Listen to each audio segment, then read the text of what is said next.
Aquest senyal indica perill per la proximitat. Cuidado, que aquesta senyal és de les noves, No la fallis, aquesta. A. D'un tram comprès entre una confluència i una bifurcació on es produeixen diferents moviments. B. D'una intersecció amb una via a la dreta i a l'esquerra, els usuaris de la qual hem de cedir el pas. I C. D'un tram en el que existeixen diversos accessos directes a la via i han de cedir el pas als usuaris d'aquests accessos directes. A veure, anem a poc. Analitzem-la. Un tram comprès entre una confluència i una bifurcació. No. Aquesta senyal s'assembla molt a la d'intersecció amb prioritat. Però clar, no sembla que només hi hagi una intersecció. Sembla que hi hagi més d'una intersecció.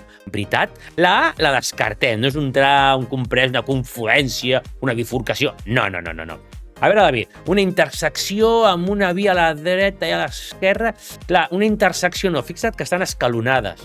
És un tram en el que existeixen diversos accessos directes a la via i que aquests accessos han de cedir el pas als usuaris d'aquests accessos directes. És a dir, que es troben amb mi, són diferents accessos i m'han de cedir el pas. La correcta, evidentment, és la